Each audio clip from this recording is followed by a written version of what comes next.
Well, Doc, I wanted to bring up an article that I noticed, and I want to kind of go over some of the things in this article, and then you can kind of give me your thoughts after each paragraph that I explain to the audience. But it's the 14 bad habits that drain your energy. A lot of people talk about, I just don't have the energy for that, or I don't have the energy for this. There's so many things that are the cause of draining your energy. And I wanted to talk about some of these things. Obviously, we can't get to all 14, but I wanted to talk about a couple of them. Lack of sleep isn't the only thing sapping your energy. Little things you do and don't do can exhaust you both mentally and physically, which can make getting through your day a chore. So we got some tips here on 14 bad habits. Here's one. You skip exercise when you're tired. Skipping your workout to save energy actually works against you. In a University of Georgia study, they said that healthy adults who begin exercising lightly 3 days a week for as little as 20 minutes at a time reported feeling less fatigued and more energized after 6 weeks. Regular exercise boosts strength and endurance, helps make your cardiovascular system run more efficiently, and delivers oxygen and nutrients to your tissues. So next time you're tempted to crash on the couch, at least go for a brisk walk. You won't regret it. What do you think, Doc? Well, I agree with that. We always preach exercise, especially in the weight loss practice, because people who exercise, first of all, live longer. Of all of the things that we treat in medicine, including high blood pressure, cholesterol, diabetes, whatever, the one thing that's been shown time after time in large, good, well-controlled studies has been you have more longevity if you're an active exerciser. And I believe it helps a person to get rest as well. Here's another one. You don't drink enough water. Being even slightly dehydrated, as little as 2% of normal fluid loss, takes a toll on energy levels. This is from Amy Goodson, a dietitian for Texas Health, Ben Hogan Sports Medicine. What do you think about this water situation? I thought we talked about it last week in regards to water. Well, it's absolutely true, and we actually know this from the fight business because we concern ourselves as ringside doctors on a state level as well as a national level on the concerns with dehydration, because when a person is 2% dehydrated, just like the article says, you're just plain sluggish. So we concern ourselves a great deal. But the worst thing from our standpoint as ringside doctors is to have dehydrated, sleepy fighters in the ring preparing to be injured. So I can extrapolate that information from our ring doctor meetings to the general public. So I think that's true. And I feel myself sometimes, like for example, I'll drink coffee in the morning, and then let's just say I don't drink anything else until, let's say I have a bite to eat, but then I have a Coke or a Dr. Pepper with it. Now I've just gone straight through drinking caffeine till about 2 o'clock. I start feeling a little shaky. I get a bottle of water, drink that, and I feel a lot better. Yes, absolutely. So basically I went, 7 hours with just pure caffeine? That's not good, right? Yeah. Is it caffeine on one of these? I think it is. Well, here's the next one. You're not consuming enough iron. An iron deficiency can leave you feeling sluggish, irritable, weak, and unable to focus. It makes you tired because less oxygen travels through to the muscles and cells. I have issues with this one. First of all, one of the things that I treat in my practice is heavy metal toxicity, and we know that over supplementation with iron actually can contribute to hardening of the arteries. So I don't like to have my patients take iron unless I absolutely know that they're iron deficient, and that's determined by having a blood count. Now, having said that, ladies who are of childbearing age that have the menses, they can tend to run a little bit low. So I think we have to kind of separate out that group of the population with respect to extra iron consumption. Well, and that's a good thing that you bring that up, because like I said, maybe that's, every individual could be different. If you have an iron deficiency, then yes, you'll want to boost your iron. But I mean, if that has nothing to do with you, then don't even, worry about that, right? Yes, I'm hesitant to endorse that one, except for menstruating women. What about this one? You skip breakfast. The food you eat fills your body, and when you sleep, your body continues using what you consumed at dinner the night before to keep your blood pumping and oxygen flowing. So when you wake up in the morning, you need to refuel, right? We need to totally debunk that one. Oh! Remember in some of the questions that we've gone through about the myths about weight loss? Yes. And one of the true-false questions that I think you missed, because I think that was when you never got any right, had to do with you had to eat breakfast. And I just don't believe that this is a true statement. The idea of eating breakfast to restart the metabolism is counterintuitive, because you're consuming calories, and especially if a person's attempting to lose weight, that's not good advice. Now, if you do eat breakfast, there's nothing wrong with eating breakfast, but I wouldn't use this as a reason, as the reasons given for this particular subject. Well, now that you bashed me on missing so many questions, I will say this, Doc. I mean, eating breakfast, I always forget. But I don't feel any different either, though. I still have energy. I mean, no. I don't feel different. That's my point. It doesn't really make you feel any different unless you're hungry. But if you're hungry, by all means, you should eat breakfast.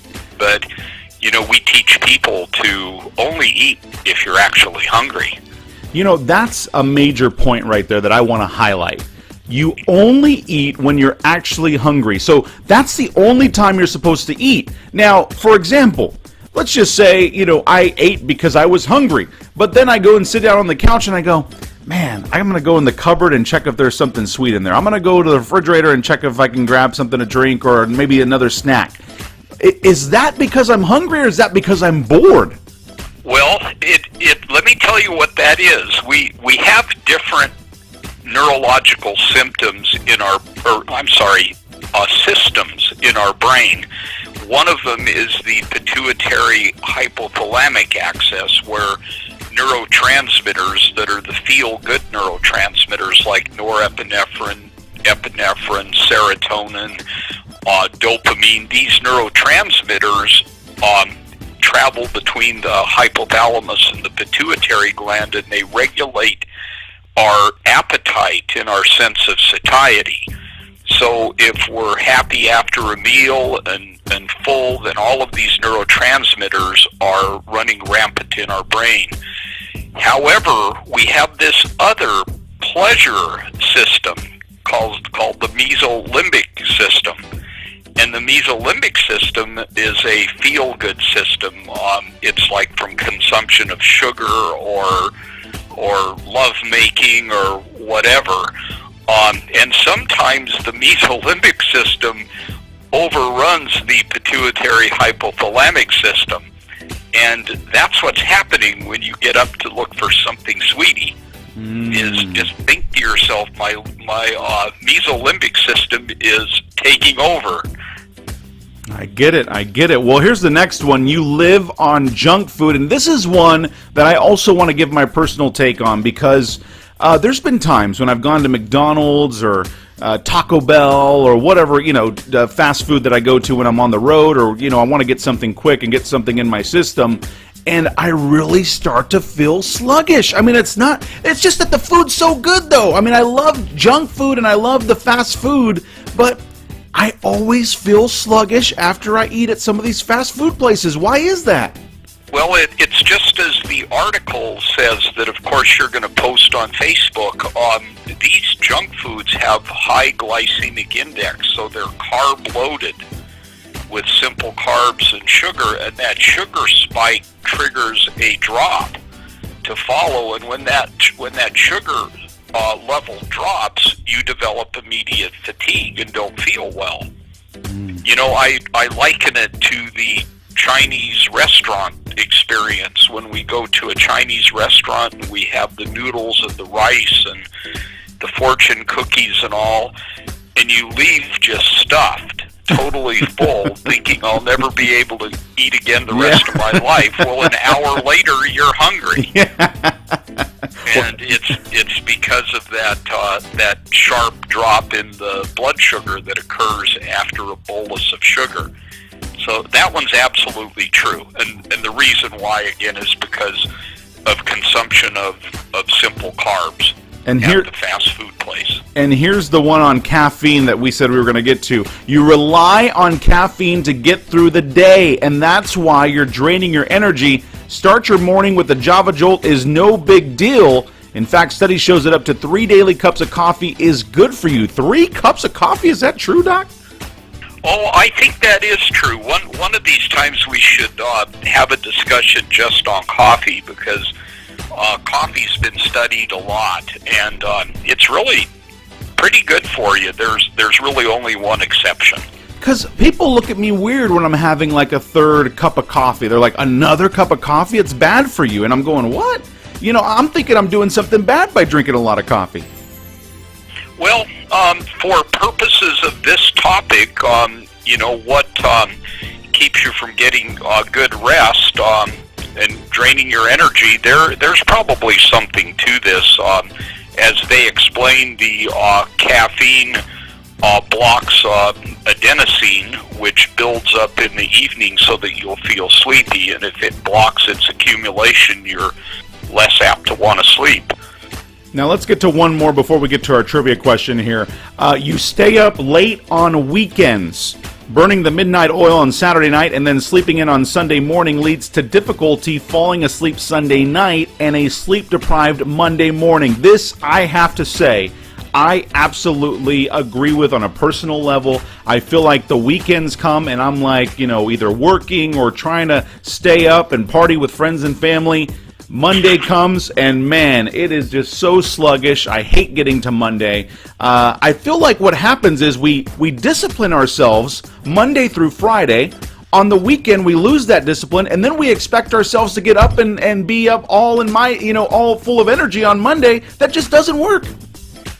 Yeah, I agree. I don't know how anybody can argue about that, but, you know, that would take a conscious effort to change one's weekend behavior in order to reverse that trend. So when somebody says you have the case of the Mondays, it's your fault because you were the one that messed up your whole program over the weekend. All right. Let's get to the trivia question here, Doc. Okay, and just to remind everybody, the general topic is, are you a weight loss expert? And here comes question number 8. Last week, Joey got it right. Yes. Okay, now this is worded tricky, but this is the most important question of all 10. Eating carbohydrates does not make a person gain weight more than eating protein or fat. So eating carbohydrates does not make a person gain weight. And then that's more than, what was that again? I'm sorry. Eating carbohydrates does not make a person gain weight more than eating protein or fat. Does not. I'm going to say, because carbs do make you gain weight, I'm going to say false. Well, you know, intuitively, I would never disagree with that answer, but technically it's true. Really? Because calories in food matter more than anything. Now, let me explain why I still accept your answer, though. If you eat carbohydrates in excess, now these are simple carbs like the white flour products and sugar, if you eat these things in excess and there are no more vacuoles for the carbohydrate to be stored as glycogen in the muscle cells, then anything in excess is transmitted to the liver and turned into droplets of fat. But strictly by the word, the reason why the answer to the question is true is the calories a calorie. Interesting stuff there. So do I get a asterisk next to that victory right now? Yeah, I think so. I've already put a little star by that. I'm the San Antonio Spurs NBA title when they went on strike with that 1 year. There you go. Hey, Dr. Golden, what do we tell our listeners every morning? You know, it's the weather's getting better, too, so there's no excuse. Be sure and take a little walk today. There it is. The weather is definitely getting better. Take a little walk today. That is Dr. Golden. Dr. Golden, how can our listeners get in touch with you? You can reach us by Googling the Center for Medical Weight Loss Fresno, or my office number is 432-0716. And that's area code 559 for those out of the area. All right, Dr. Golden, thank you so much for joining us this morning. Okay. Ladies and gentlemen, it's the Eggs, Bacon, and Joey Morning Show. It is Healthy and Wealthy Wednesdays. Don't go anywhere.